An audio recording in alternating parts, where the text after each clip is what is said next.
You're listening to the Mannered Podcast. Talk too much, think too fast, say my bad about the past, try to make the good times last, welcome in, let's laugh. It's that human energy, all our flaws, all melody. Welcome to the show, you see, this is Mannered. Welcome back to Mannered. We talk a lot on this show about manners toward other people, holding doors, not interrupting, reading the room. But today, I want to ask a different question. What if the person we treat the worst is ourselves? What if ignoring pain, skipping sleep, eating like a raccoon at midnight, and pushing through exhaustion isn't discipline? What if it's bad manners? My guest today is one of my best friends from college at Kansas State, Matt Troup. He turned rehabbing a personal injury into his life's work. He's a NASM certified trainer, corrective exercise specialist, and the founder of Body Solutions in Kansas City. For 14 years, he's helped people rebuild their bodies from the inside out. Today, we're talking about manners toward our bodies. Matt, welcome to Mannered. Thank you for having me. Man, it's awesome to have you here, and I think it's pretty fitting. You know whose birthday it is today? Chuck frickin' Norris's birthday. How fitting is it on manners towards our body, none other than Chuck Norris, the man who doesn't do push-ups, he pushes the world down. The guy that can literally speak sign language. The guy that can slam a revolving door, okay? We're talking about Chuck fucking Norris. So welcome to the show, Matt. You are, in my mind, you're the only Chuck Norris-esque person that I know. So it's pretty fitting that you're on the show with me today. We seem to know a lot of Chuck Norris-esque people. You are the only person I know that might be able to push the world down as you do a push-up. So, and Matt, you know, we're going to get started with one of my favorite stories of all time, because it's not too often in life that someone has a very specific turning point of their life that not only changes how they treat their own body, but for you, you had a turning point that literally turned into your entire career. And I was lucky enough to know you, you know, shortly after this transition. And it's just one of my favorite stories, both on a physical, rehabilitation point, but also just the story itself. I mean, let's be honest, there's parts of it that are kind of funny, even though it was a near-death experience for you. I make jokes about it all the time. So yeah, I mean, it's, I'm here to do it. So I literally live here in Colorado, and sometimes, ski and snowboard in the area where this all happened. But so our listeners can kind of understand, can you tell us what we're speaking of, this near-death experience, and what kind of was a turning point for your life? It was Christmas break. Went out to Keystone with a bunch of our fraternity brothers. My first ski trip, also my last, was probably about 5 days in, and nothing had really gone crazy. I just really wasn't that good of a skier, and came up on Mount Schoolmarm. It's a very scary green on Keystone, for those of you who don't know. Oh, and kind of hit a slip patch and headed towards some trees and decided which leg I liked better and tucked one of them back, and the other one hit the tree. And there's some complications after that, to put it lightly. Woke up, 7 days later in Denver, and had no idea how I got there. Wow. So literally you were in a coma for 7 days? Yeah, I had a tib-fib fracture, and I ended up with a pulmonary embolism because the brake didn't get set right, and a bunch of shit that I don't really understand exactly what happened because I was unconscious. Went down, and I just kind of woke up very confused in Swedish Medical Center. That's crazy. And I'm not making fun of you at all in this story, but one of my favorite parts of the story when you used to tell this in college is that your mom had come into the hospital room, as you were kind of coming to and out of the coma, and the doctor turned to your mom and he was like, Matt's going to make it. He's going to pull through this. we're concerned that there might have been a little brain damage though, as his speech is a little slower. And your mom, didn't she say, "No, it's okay. He always talks that way." Yeah, yeah, pretty much. My parents just said, "No, he's normal. He'll be fine." Oh, once again, not that's not making fun of you. It's just one of my favorite parts of the story. But obviously, so you can't control, wrecking on skiing or anything like that. What part of your mentality, what was it that changed, I guess, your health and the way you treat your body after that? I mean, the biggest wake up call for me is that, I came out of the coma and I looked down at my own chart and it's like, oh, you're 255 pounds. And I'm like, when did that happen? And it's pretty common because a lot of people, when they put on weight, aren't really watching the scale too closely. And it's just one of those things that all the way through high school, I had always been, you know, somewhat more of an athletic build, or if not skinny. And just through, you know, less activity in the first couple of years of college and more Keystone Light and mozzarella sticks, I managed to put on like 75 pounds in about a year and a half. And so that was just kind of the wake up call, because I had kind of, you get out of high school, you stop playing sports as much, you stop exercising, and then kind of get to college and go a little wild. And I just didn't realize how wild I had gone. And I asked my brother, I was like, well, why didn't you tell me I was fat? And he's like, well, I figured you'd figure it out when you bought pants. And because I was like up to like a size 44 waist or something like that. So it was not a healthy 255. Yeah, it's crazy. And I feel like, ever since I've known you really, I mean, I knew you, I think either shortly after or right before that happened, but we got closer, when after that. And I remember from college, I mean, you were ahead of the game, like before it was really out there with a lot of these influencers and things on talking about diet and health and activity levels. I mean, and taking this back one step is, when most people in college or young people, when we think of health and we think of working out, it's mostly surface level stuff. We're wanting to look good, right? It's like, Mhm. I think a lot of young people, the whole like long term, like, health on the internal level isn't really of the importance. Like if someone could like literally rot their internal organs out, but look muscular and sexy and all that stuff, we're like, okay, this is good. But I remember in college, like, I remember going downstairs in where you lived, and, like, you'd be eating, like, an egg white omelet, like, well before I remember anyone talking about stuff like that. I mean, your diet was just, like, on another level from not only anyone my own age, but any people out there in kind of the health advice. So, I mean, how did you come upon, like, that realization of the entire, like, internal side of health? I mean, like I said, it was kind of a big red flag when I saw how much I weighed. So one of the first things when I got back to Manhattan, I also got to hang out for 2 months in lovely Topeka, Kansas at Stormont Vale. Top city? And so just kind of through there, I just kind of started teaching myself about nutrition and figuring out, I was like, how the hell am I going to get all this weight that I didn't really realize that I had off of me? Um, and at that point, I really couldn't exercise. So eating better was really all I had control of. Um, and then the exercise part came later, once I finished PT and kind of got cleared to do everything again. But, I mean, and it's one of those things, it's just nutrition. It doesn't have to be perfect, but it's just, making the small, subtle changes that stick long term.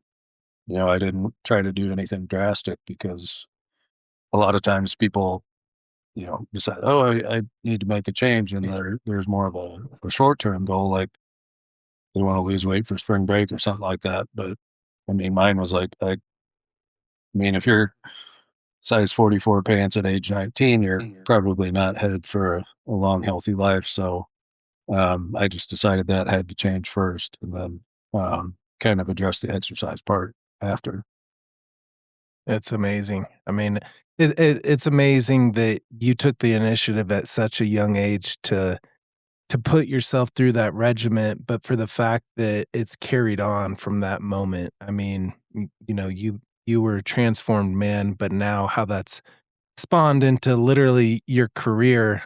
Do you look at everything that you went through? Do you kind of project that into a lot of your clients and your customers of your gym? Like, do you Well, kind yeah, definitely. And I think I've been training for a little over 20 years, but um, it's just something it allows you, having been overweight, having been injured, and all those different things, it allows you to identify with the people that you're working with better. And then it makes it easier for you to help them. Like if I had never been overweight, if I hadn't had the leg issues or the back problems a couple years following, um, it'd probably be easier just for me to like tell people that they were, being lazy or something like that without realizing like, okay, what's the backstory here? And, maybe what's causing a little bit of their lack of motivation, or what are they frustrated with? Because for me, after I got out of the hospital, I was doing PT in Manhattan with, like 80-year-olds, and they were kicking my ass. of So it was just a little frustrating. So just things like that, and having gone through, um, the physical therapy and all those other things, it helps you identify with the people you're trying to help. Absolutely. I think that's a rare gift that you have there because I will say, I mean, in knowing you and how you operate, it's much different than a lot of places that do treat it more superficial. And I think, here a couple weeks ago, I had another friend of ours, Brian Casad, on, and we were just talking about, the mindset of a lot of different gyms and you know, physical trainers and things like that, and sometimes it's the approach that keeps us out of the gym, it's the intimidation factor, but for the fact that you can relate to these people on such a human level, and once again, to where they don't feel judged, but you kind of know everything that they're going through, because you made this transformation. I think that's huge, so, Well, and um that's something kind of when I opened Body Solutions that I wanted to do. We're not a huge facility, but I wanted it to be somewhere where everybody was comfortable. Because before I opened the gym, I came from like, I worked at 24-hour fitness, lifetime fitness, like 125,000 square foot gyms that could be a little intimidating to, somebody who's overweight, somebody who's not really been in the gym before. Whereas if they're coming into a smaller facility and they're working with somebody one on one, it's a little bit less intimidating. And, I've had clients for, some of them 15 years, and they told me that's the reason why they chose the facility in the first place. They're like, I wasn't going to walk into one of those big gyms just because it's not for me. Like, I want somewhere smaller. And then, you know, not all of them know all of my story, and I don't usually lead with it. I kind of have to know people for a little while before I get into that one. But like I said, just having been in a lot of their shoes before, I think it makes it easier to help people. Yeah, absolutely. And I think you're doing a good job at that. Um, is do you think that I mean, now where you are today and being so conscious of health and what it takes to not only look great but feel great and live long and all those things, do you feel like you're still 100% good manners to your body? Oh, I mean, definitely. I mean, everybody has room for growth, and I always tell all my clients, like, because a lot of people come in chasing perfection. I'm like, perfection honestly doesn't exist. So, you know, how your body looks and how it performs is kind of a culmination of like how you treat it 90% of the time. Yeah. If you do what you need to do most of the time, your body will perform. It's not like one shitty day is going to break your program and one good day is not going to make it. It's kind of, you know, everybody has a bad workout. Everybody has, you know, pizza night with their family or your kid's birthday. And, especially as you age, it's not about being perfect. It's just doing, doing the best you can most of the time. And that's kind of, again, where I try to meet most of my clients at. I'm not at 24-hour fitness anymore training meatheads. So Yeah. you kind of have to meet people where they're at and just realize what's, as far as goal setting, what's feasible, and what's realistic, and just chasing perfection. I tell all my clients, like, it doesn't exist. Absolutely. So, speaking of decisions we make that might not be best for our body, I do, when we were planning on doing this show, one specific funny memory came to mind of maybe not the best manners towards our bodies, and it's the memory of when you and I carried a Pizza Hut booth like 3 miles across K-State campus, like 2 days after your back surgery. Yeah, that in hindsight, that was probably not the best idea. I remember we had to put it down multiple times to hide from the cops. But Yep. We I don't know we who did, was out looking for a Pizza Hut booth. we were successful in our mission though, so Yeah, that was that it's was that was a nice with all the Pizza staple. Huts closing, someone might be looking for that. Well, to be fair, it wasn't from Pizza Hut. We didn't take it from, it was kind of a You're trying to prank, give it but back. yeah. Oh, but, it's taking that story and projecting it, it's, a lot of times we can know all the right things to do and we can try, like you said, perfection is not attainable, but it's we do make these decisions that sometimes I just wonder, in lieu of this show, the whole purpose is to be a little more conscious of manners, and this is all about having greater manners towards our own bodies. um you know I think what I'm trying to get at here is I think sometimes we should probably step back and just think about our bodies first. Sometimes we think about like either the fun we're having or we think about, the moment, but it's, really treating our body almost as a separate person of like, how would you treat another person? It's like, if you thought of it that way, do you think that would help like in your decision making process sometimes? I know for me personally, like I am the biggest asshole ever to my body sometimes. It's like whether it's like overworking it or just like I said in the beginning, eating like a raccoon at midnight. I mean, I found myself there. Um, I mean, what are your thoughts on that as far as just Oh yeah, I mean, and I think from knowing each other as long as we have, there's definitely things we've both done to our bodies that probably would not be advised by anyone. Um, like I said, it's just kind of what you do, um, long term, and just making sure that a majority of the time you are staying mindful of that. Like I said, everybody goes on vacation. Everybody's going to have, backyard barbecues or whatever. But it's just a lot of people have a tendency to have it slip up like that and then beat the shit out of themselves.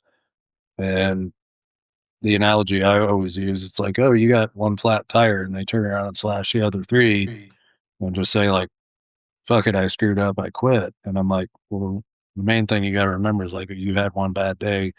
All you're going to do is get back on the program the next day. And that's what I always tell people. I'm like, find a nutrition plan that you can stick to that would just be easy to hop back on after one slip up instead of like, oh, I went keto, and then all of a sudden you go like take out a Chinese buffet and you gain 20 pounds from sodium and water retention and all those things. Yep. You're going to be pissed off and think you blew it. Um, but if you're used to eating a certain way a majority of the time, it makes it just that much easier to dust yourself off and get back on the horse. I love that.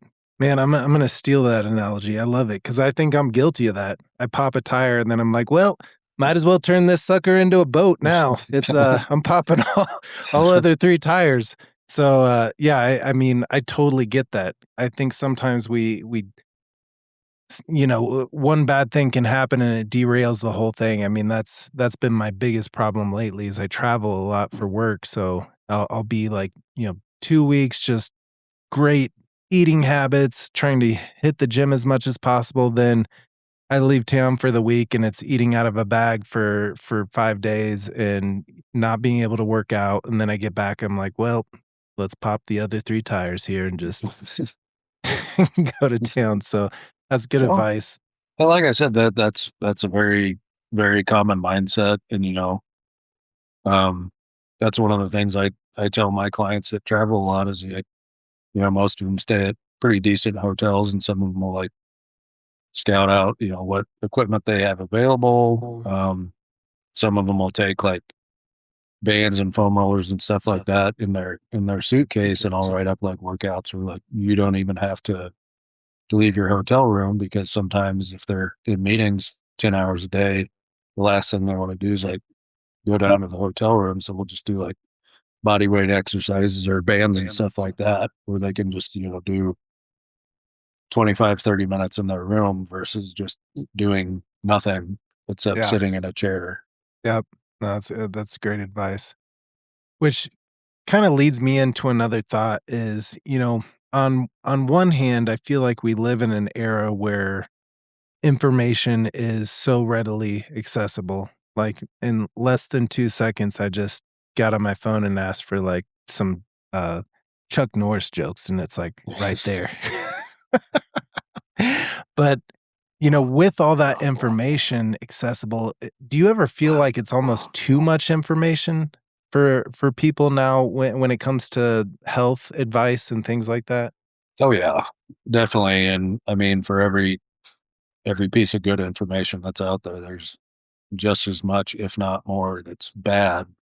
Or, I mean, the internet's great for a lot of stuff, but it's one of those things that it's like people they get online and they compare themselves to everyone else, or, somebody who's 55 sees an 18-year-old doing like backflips off a plyo box. And it's like, oh, I should do that too. And I'm like, just because you can doesn't mean you should. And like I said, I mean, the biggest thing I tell my clients is like, if you see shit online, I'm like, take it with a grain of salt.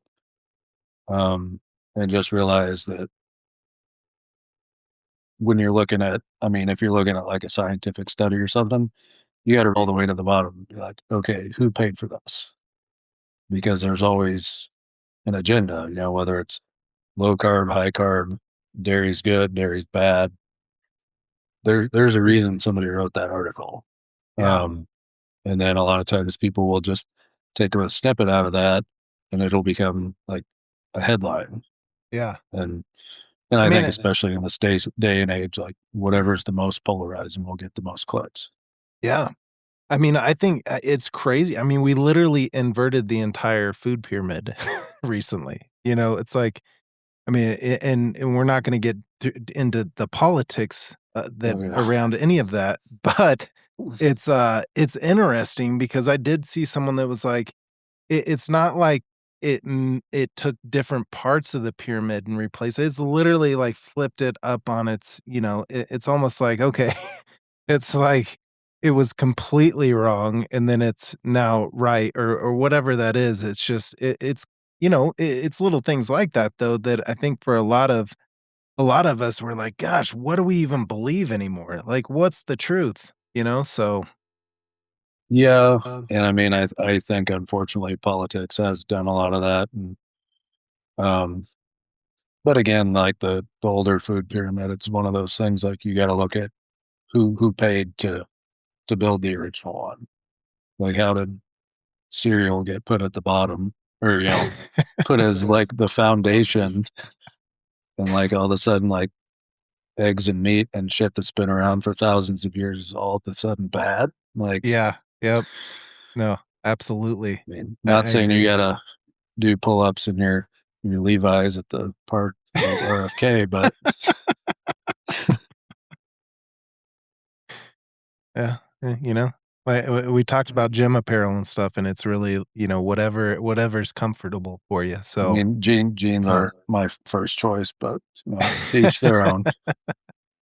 but no, it is interesting. I mean, do you have any advice for people that want, to go to either one place or at least be kind of on the right track? I mean, you kind of hit this already. It's just, kind of read between the lines, see maybe who's paying for the information. But is there something you recommend to your customers on like, okay, like go here. This is going to be at least like baseline good health information for you. Um, Depending on like kind of what level the client's at, kind of how long they've been working towards getting healthy. Like I do have a lot of sites for like recipes I'll share with people, but um, as far as the stuff that's in like the mainstream media, I just always tell people, like everything else, that the truth's probably somewhere in the middle ground rather than on one end or the other.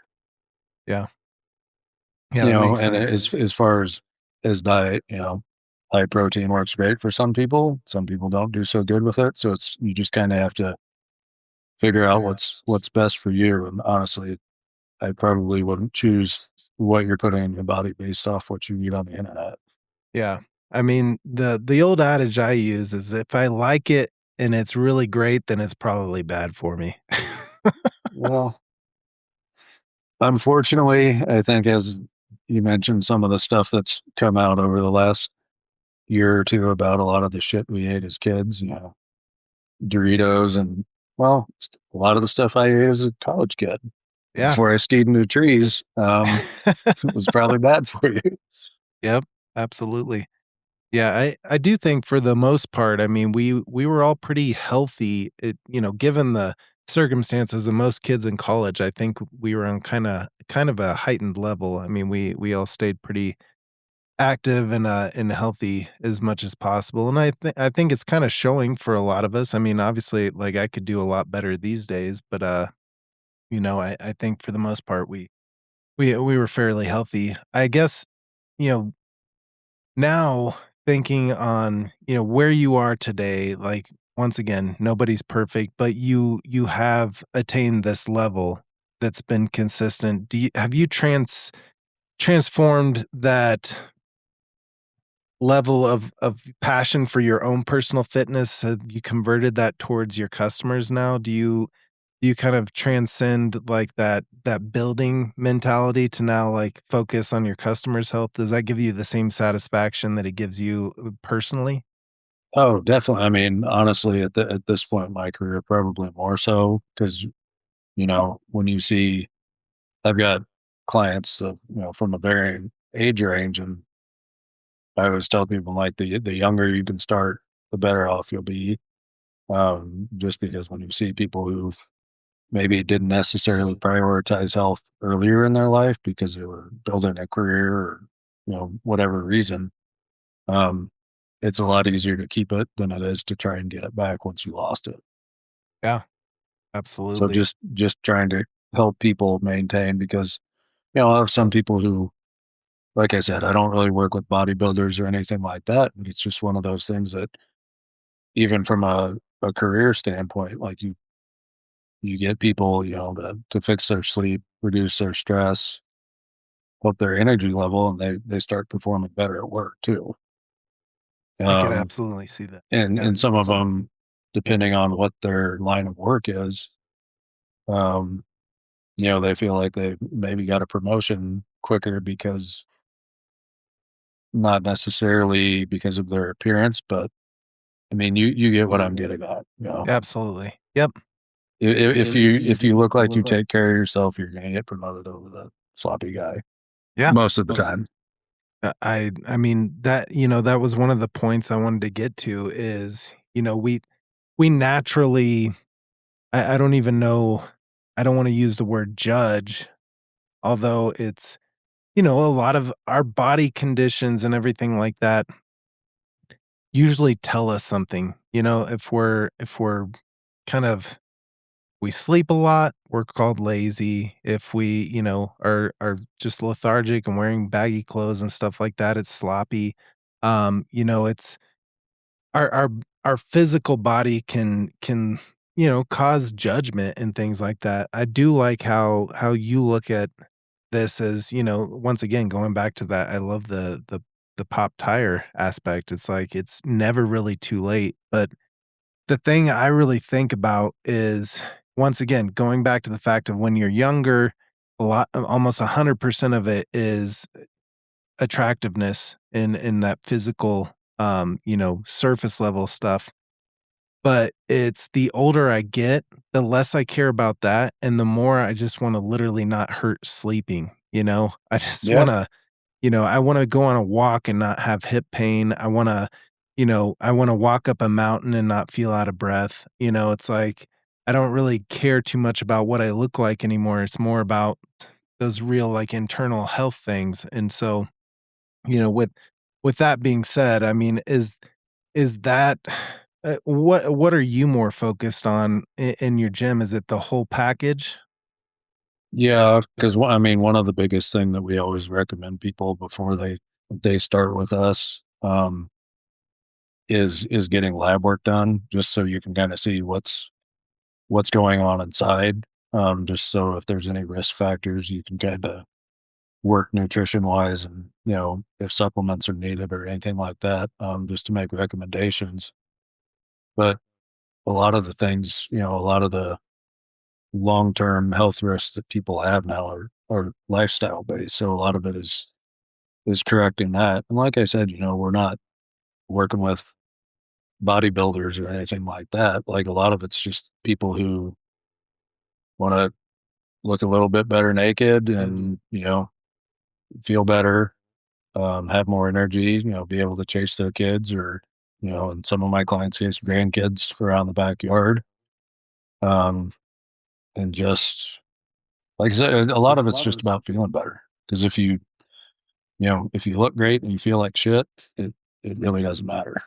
Yeah, absolutely. I mean, I used to this is the worst mentality ever, but, you know, early in my youth, I had the mentality of, like, "Who wants to be 100 anyways?" It's like, who who wants to live to be 100? And, that led to bad decision making and stuff like that. But it's YOLO. yeah, it's not so much now about, it's not about the age that you attain, but it's getting there. It's the up until it is, until the piper is called. It is being able to chase your grandkids around the yard and like and still live as active as possible up to that age. So it's not really about getting to a certain age in my mind. It's about like getting there gracefully, to where it's not Yeah. you're not just sitting on a couch for the last, 30 years of your life, Well, so and that's one of the things, like I mentioned, some people prioritize their career, and then they kind of put their physical health on the back burner, and then they end up spending some of that money they maybe made in the past to try to get their health back. And that's why I said it's a lot cheaper and a lot easier to keep it than to try to get it back when you're retired. yeah, absolutely. And I then, mean, honestly, that way you can enjoy your retirement more. Because I have, I mean, I've probably known him about 15 years, and from a business standpoint, he's definitely one of my more, if not most, successful clients. And then, I had kind of trained him for like 10 years, and he'd always worked out, but he never really took the sleep, stress, lifestyle, and nutrition part as serious. And then like one day it was just like something clicked. And I was like, wow. I was like, you you bought in. And I'm like, what changed? And he's like, well, I've always been great at work. He goes, but no one wants to be remembered as the guy who was the best at working. And then he said, he goes, and I also thought about it. He goes, I've never seen a Brinks truck back up to a funeral. I was like, damn. Damn. He's right. Yeah, that's a good way to look at it. Seriously. Yeah. So yeah, we'll get there gracefully with help from guys like you, Matt. Um, Well, you know, so another kind of part of this show is talking about, the funny things we do as humans, the awkward moments and things of that nature. With with all of your experience and in the health business, what are some awkward moments that you either personally encountered or experienced with other people that you've either trained or helped or witnessed? oh, I mean, there's a lot of them. Are you talking about in the gym or outside the gym or? Yeah, anything involving that health world, some funny things that people do. um, there's actually, well, I don't know if I want to tell that story. That's kind of gross, but And sorry, I'm putting you on the spot with this one. well, this actually wasn't even my client. She worked out with one of the other trainers at the gym, and um, like I said, we give people advice on supplements, and sometimes we have people take liquid fish oil because it's more concentrated than taking capsules. And this woman asked the other trainer and said, "How do how should I take this?" And he goes, "Oh, it's just like a shot." And he meant you just like swig it out of the bottle, like your kids do with cough syrup or whatever.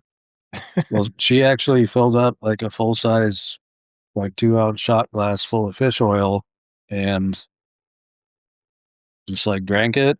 And with fatty acids, if your body can't break them down, there's only one other way they came out, and that lady had to get new bed sheets. So that might be the worst one. Oh, man. I thought at first you were gonna tell me she put it in, like, a syringe and shot it up like the black tar or something like that when you're talking about a shot of fish oil, so That might almost be better than what actually happened. Oh, that's crazy. Oh, man. Yeah, I mean, I watch all these, on Instagram, they always have, like, the videos of showing people that don't know how to work equipment and stuff like that at the gym, just using stuff completely Oh wrong. I yeah, mean, working at like Lifetime and 24, you would see some of. I mean, they had good intentions, but when you're using like I always call the abductor the yes no machine, oh, yeah, and yeah. you'd see The like yes, no machine. old guys sitting on them backwards, and I'm like, what are you doing? He's like, oh, is this not how you? I'm like, there's a drawing on the machine that tells you how to sit, and that's not it. But Yep, yeah, it's I mean, that's one of the hardest things about for me at the gym, it's just, you get bored with the same routine, so you try and find new stuff to do, and I feel like, once again, the stupid internet, I think I talked about this when I was on with Brian, but I was, trying to do this workout regimen with Deadpool is the, like, Deadpool workout to be like Ryan Reynolds in Deadpool, and I, like, screwed up my hip, I think, for life, like, it popped something that just hasn't been right ever since, but, that's for me, that's one of the big personal journeys that I'm in the middle of right now is, like, I have just this horrible hip issue, it's gotten so bad I can't even tie my shoe on my right side, like, so I'll have my girls help tie my shoe in the morning, which is just super embarrassing, and then, I went goose hunting this past weekend with my brother-in-law, and as I was leaving the house, I asked my wife, I was like, "Siri, can you help me tie my right shoe?" And my brother-in-law was like, "Am I gonna have to do this weekend?" And the truth is no, he didn't have to do that, but it does take me like 10 minutes to tie my damn shoe, which sucks. Hey, from having two kids of my own, I have to say if they both know how to tie their shoes, good job. Because I'm still working on one and have to do it in the middle of his basketball games at half court. I'm like, oh, this is embarrassing. It's sometimes, it is one of those things though, we take it for granted, but it's a complex thing that I bet you anything there's adults in life right now that don't really tie their shoes correctly, you know? I think you Oh do yeah, do I mean, I've had clients who, kind of like you, whether it's their hips or their back, that tell me that sometimes doing things we take for granted are a little bit harder than they should be, or clients who have had rotator cuff surgery and they have to like call their neighbor to help them put their bra on and shit like Yep. that. So Yeah. I mean, once again, I'm gonna just keep using your analogy of the pop tires, but I think sometimes my biggest problem is I try and continue to get where I'm going with that one tire popped because sometimes the thought of shutting down the whole car to fix that one tire is, I don't have the time or patience for it. So it's like with my hip, it's like I have so much stuff that I want to do, like, hunting and fishing and hiking and snowboarding and all of these things that I don't want the downtime to heal. Um, so once again, manners towards our body, it's like, and that was part of the discussion I wanted to get to is like sometimes the best physical specimens we have of athletes and things like that. I mean, they're these Adonises, right? That they're ripped and they're, in great physical condition, yet, 5 years after they retire, they're like practically bedridden because they gave so much to that physical, element of their bodies that they just gave up on them. So well, I mean, where look at most of the guys we grew up watching football player wise were WWE. Like when Hulk Hogan had his reality show, that guy couldn't walk anymore. And yeah. Yeah, so obviously I he's mean, gone now, but a lot of them end up with the same kind of pains just because they, you know, basically work so hard they just beat the crap out of themselves. yeah. So it's like, I mean, do you know where the line is on where it turns from workout to overworked? Um, yeah, and part of that's probably from personal experience because I mentioned a couple years after I skied into the tree, I ended up having back surgery, which is not something you want to do as a college kid because you think of it as an old man injury. Yep. But it was also kind of like, I had just gotten in really good shape and I didn't want to slow down my momentum. And the doctor like it was probably 9 months after I had my surgery, and then they're like, "Oh, your disc has a small rupture on it again." And that was all because I thought I was 22 years old and thought I was bulletproof. And I was like, "Oh, I Yep. healed last time really quick." And then so again, I was like, "Oh fuck, I better pump the brakes a little bit." And you don't want to be a 22-year-old guy who's had two back surgeries and a metal leg. So Yeah. the Yeah, it is. quality of life on that one's not gonna be too good. No. No, it wouldn't be. So, yeah, I mean, do you have any advice for people on how to find that limit for themselves? I mean, it sounds cheesy, but I always just tell people to listen to their body. Um, and if something doesn't feel right, it's probably not. I, I work with, I've worked with a few different chiropractors, so I was kind of try to recommend that to some of my clients. A lot of people are a little apprehensive because they're worried they're going to get their neck Chuck Norris off. Um, but just doing PT. I don't know if you've ever used like a Theragun. We do a lot of foam rolling and stuff like that, and a lot of times it's just people. I mean, I don't know how much of your work day is spent sitting in a chair, Lot. but sitting all day long looking at a computer screen is it's pretty rough on your body. So it's just, the PT, the chiropractic, whatever, if it's self myofascial release is just basically undoing all the damage you do from sitting in that chair all day Yeah. because I mean, honestly, people weren't made to do that. But Yeah. I mean, going on that vein, is running good for you? I mean, the habitual running is I see a lot of people that run and it's like knee replacements, and they quite honestly, like avid runners I know kind of have this like softness to them a little bit. I can't explain it, but do you know what I'm talking about? I mean, yeah, I know what you're talking about, and a lot of that, um, I mean, a lot of that has to do with their nutrition. But when you see a lot of those runners, one of the best things that you can honestly do for your health long term, whether it's from a bone density standpoint or no matter what your goal is just some kind of strength training. Um, and I know what you're talking about because you do see a lot of people who are like, "Oh, I ran 10 miles this weekend," and they're like skinny fat. Yeah. Yeah. Um, but then when you mention the health and you just say, "Is running good for you?" and the answer I give to a lot of my clients when they ask stuff like that is, "It depends. Like, what are you hoping to achieve with running? Like, are you trying to lose fat, or are you just running because you like to run? Like, if you like to run, go running. If you're, you know, 300 pounds, running's probably not for you. Like, start off with walking Yep.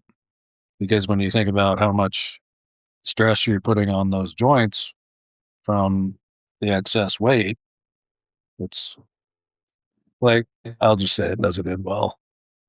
Yeah. Yeah, I could see that, and it makes perfect sense too. I mean, it is I think like you said, and I don't think it's cheesy at all. Listen to your body. I think if we really do take the time, and I think that's kind of maybe one of the arcing things of this conversation is in good manners, it's all about listening, right? We listen to other people. That's a sign of good manners. I think listen to our bodies is maybe the best form of manners towards your body is I think a lot of times your body will tell you, like, if you really listen to it, don't eat that, don't drink that, don't do that. Yeah, It's like if we I just don't know. listened more. I got all kind of cheesy sayings I use with certain clients, and I think the one is, listen to your body when it whispers so you don't have to hear it scream. Like you'll have these people who are like, "Oh, my knee's been fucked up for 15 years. It's normal." I'm like, "No, that is not normal. That's your Yeah, body telling you to do something about it." And unless you want to have a knee replacement when you're 50, which means you'll probably have another one when you're 65, fix it now. I love Like, that. Listen I to your mean, body when it whispers so you don't have to hear it I scream. told you I got all kinds of shit like that. Well, shoot, Troop, we need to make some t-shirts, man. Come on. We could be bajillionaires. I love it, man. Well, so I guess last wrapping this up a bit, we've kind of covered the manners of our body and all these things. What do you have to say to people out there in regards to once again listening to your body and and showing good manners to your body? I'll have you kind of take us home with that. Um, I mean, the biggest thing that I always tell my clients is like, from an exercise standpoint, if you feel like you need a day off, you probably do. And that taking care of yourself is not selfish. And sometimes I think us as a society, like we're told if we do certain things, that makes you lazy. Like I've had clients where they'll have like a shoulder issue. I'm like, you know what? Don't come work out today. Go get a massage. And they act like I'm crazy. They're like, well, you're not, that's going to cost you money because I'm not coming. I'm like, you know what? Like if you tear your rotator cuff, it's going to cost me more money and it's going to cost you 90 days of sleeping sitting up. Um, and it's going to, I mean, just the financial gain is not worth your health, or at least to me, it's not worth my client's health. Like, I would rather them go take care of themselves, Yeah. and get right than trying to, live the no pain, no gain BS that somehow got instilled in a lot of people's mindset. Yep. And I like I love said, that. that's just part of listening to your body. Yeah. I absolutely love that, man. And I think, that's why you're here, and it's definitely why you're successful is, for the fact that you pay so much attention to the true health of your customers. I think is extremely valuable in this day and age, because I think most would take the money and run, and they would look for the financial gain as opposed to the personal well-being of customers. And I think that's amazing of you, and you've always been that kind of guy. So I think that's something super respectful and amazing. So um well, I can't believe these hours go by fast, and there's still like a million times more things that I'd love to get to, especially on Chuck Norris's birthday. Yeah, I might have to on demand some Chuck Norris movies to show my kids what a good actor he was. Absolutely. You don't know anything until you know Lone Wolf McQuade, okay? Oh, man. Yeah, yeah. Go out there and watch some Chuck Norris, okay? Celebrate the man, the myth, and the legend's birthday. And, speaking of man, myths, and legends, Matt Troup, you are a legend. We obviously on this show, it doesn't really fit the format, but we have so many great stories. Maybe on another podcast someday, sometime, we could, really, really have some people rolling with some stories, We'll have to 'cause get Brian on that one too. I think we should have one with me, you, and Jeff. And we could do a whole podcast on our Bahama vacation. That was Ew, a good one. that one was not very mannered. It was not, but it was fun. It was good times. But Matt, thank you so much for being on the show. So what I love about Matt's story is that injury didn't just change his body, it changed his perspective. He didn't just get stronger, he got more attentive. Maybe the most mannered thing we can do isn't opening doors for strangers. Maybe it's closing the laptop and going to bed. Maybe it's listening when our body whispers, so it doesn't have to scream. Injury to iron isn't about getting ripped, it's about becoming respectful. And maybe that's the kind of strength that actually lasts. Matthew Troup, thank you so much for being on the Mannered Podcast. And to all of you listening, remember, mind your manners and listen to your body. Thank you for joining us. You're listening to the Mannered Podcast.